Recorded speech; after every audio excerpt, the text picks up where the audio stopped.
വിശുദ്ധ ബൈബിളിലെ മത്തായി സുവിശേഷത്തിൽ 8-ാം അധ്യായത്തിൽ ഒരു റോമൻ പട്ടാള ഉദ്യോഗസ്ഥനെ നമുക്ക് കാണാൻ കഴിയും. ഒരു വിജാത്യനായ മനുഷ്യൻ, ഒരു പുറംനാട്ടുകാരൻ. അദ്ദേഹം തനിക്കു വേണ്ടിയല്ല, മറിച്ച് തൻ്റെ ദാസന്റെ രോഗശാന്തിക്കായി യേശുവിനെ സമീപിക്കുന്നു. വംശവും മതവും വർഗവും ശക്തിയും എന്നിവയുടെ അതിരുകൾക്കപ്പുറത്തേക്ക് അദ്ദേഹം കടന്നു പോകുന്നു. അദ്ദേഹത്തിൻ്റെ വിശ്വാസം ശ്രദ്ധേയമാണ് പ്രിയരെ. താഴ്മയും അധികാരവും ക്രിസ്തുവിൻ്റെ വചനം എന്നിവയ്ക്കായിട്ടുള്ള അദ്ദേഹത്തിൻ്റെ അടിത്തറ നമ്മൾ ശ്രദ്ധിച്ചേ മതിയാക്കിക്കൊള്ളൂ. ഒന്ന്, അതിരുകൾക്കപ്പുറമുള്ള അനുകമ്പ. കർത്താവേ, എൻ്റെ ദാസൻ തളർവാദം പിടിപെട്ട് വീട്ടിൽ കിടക്കുന്നു, വലിയ വേദനയാൽ പീഡിപ്പിക്കപ്പെടുന്നു എന്ന അപേക്ഷയുമായിട്ടാണ് പട്ടാള ഉദ്യോഗസ്ഥൻ വരുന്നത്. നിങ്ങൾ ശ്രദ്ധിക്കുക, അദ്ദേഹത്തിൻ്റെ സ്നേഹം തൻ്റെ ദാസന്മാർക്ക്, തൻ്റെ കീഴിൽ ജോലി ചെയ്യുന്നവർക്ക് യഥാർത്ഥ വിശ്വാസം ഒരിക്കലും സ്വാർത്ഥമല്ല എന്ന് പട്ടാള ഉദ്യോഗസ്ഥൻ മനസ്സിലാക്കി. അദ്ദേഹം തൻ്റെ ദാസനു വേണ്ടി മധ്യസ്ഥത വഹിക്കുന്നു. 2, വിനയം. കൃപയുടെ വാതിൽ തുറക്കുന്നു എന്ന ഒരു ചിത്രം ഇവിടെ നൽകുകയാണ്. കർത്താവേ, നീ എൻ്റെ മേൽക്കൂരയിൽ വരാൻ ഞാൻ യോഗ്യനല്ല എന്ന് അവൻ പറയുന്നുണ്ട്. ഇവിടെ പ്രവൃത്തിയിലാണ് വിനയം.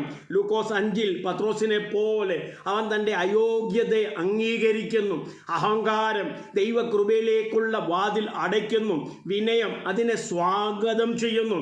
നമ്മുടെ അയോഗ്യതയെ നാം ഏറ്റുപറയുമ്പോൾ നമ്മുടെ ജീവിതത്തിൽ പ്രവർത്തിക്കാനുള്ള ക്രിസ്തുവിൻ്റെ സന്നദ്ധതയെ നാം കണ്ടുമുട്ടുകയാണ്. ഇന്ന് രാത്രി കേൾക്കൂ പ്രിയരെ, 3-ാമത്തെ പോയിന്റ്, വിശ്വാസത്തിൽ വേരൂന്നിയ അധികാരം. ശതാധിപന് അധികാരം മനസ്സിലാകും. അവൻ്റെ വചനം പടയാളികളോട് കൽപ്പിക്കുന്നത് പോലെ ക്രിസ്തുവിൻ്റെ വചനം ലോകത്തോടും മരണത്തോടും കൽപ്പിക്കുന്നു എന്ന് അവൻ വിശ്വസിക്കുവാനിടയായി. വിശ്വാസം എന്ന് പറയുന്നത് അന്തമല്ല, അത് യേശുവിൻ്റെ ശക്തിയും അധികാരവും തിരിച്ചറിയുന്നു. നാം അവൻ്റെ വചനത്തിൽ വിശ്വസിക്കുമ്പോൾ പർവ്വതങ്ങൾ ഇളകുകയും ജീവിതങ്ങൾ സുഖപ്പെടുകയും ചെയ്യുന്നു. 4-മതായി നമ്മൾ മനസ്സിലാക്കേണ്ട മറ്റൊരു ചിത്രം എന്ന് പറയുന്നത്, യേശു ഈ വിശ്വാസത്തിൽ അത്ഭുതപ്പെട്ടു.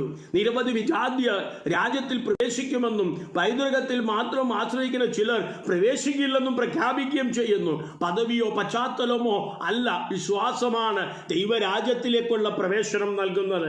വിശ്വസിക്കുന്ന എല്ലാവർക്കും തുറന്നിരിക്കുന്ന സ്വർഗത്തിലെ മഹത്തായ വിരുന്നിലേക്ക് ഈ കഥ നമ്മെ വിരൽ ചൂണ്ടുന്നു. ശതാധിപൻ നമ്മെ 3 കാര്യങ്ങൾ പഠിപ്പിക്കുന്നു. മറ്റുള്ളവരോടുള്ള സ്നേഹം, ക്രിസ്തുവിന്റെ മുമ്പാകെയുള്ള താഴ്മ, യേശു ക്രിസ്തുവിലുള്ള അധികാരത്തുള്ള വിശ്വാസം. ഇന്ന് നാം യേശുവിനെ സമീപിക്കുമ്പോൾ മറ്റുള്ളവരെ കരുതുന്ന ഹൃദയങ്ങളോടെ നമ്മുടെ അയോഗ്യതയെ തിരിച്ചറിയുകയും അവന്റെ വചനത്തിൽ പൂർണ്ണമായി വിശ്വസിക്കുകയും ചെയ്യും. അപ്പോൾ അതിരുകൾക്കപ്പുറം പ്രവർത്തിക്കുന്ന ദൈവത്തിന്റെ ശക്തി നമുക്ക് കാണാൻ കഴിയും. വിശ്വാസം ക്രിസ്തുവിന്റെ അധികാരം കാണുന്നു. താഴ്മ വാതിൽ തുറക്കുന്നു. സ്നേഹം മധ്യസ്ഥത വഹിക്കാൻ നമ്മെ പ്രേരിപ്പിക്കുന്നു.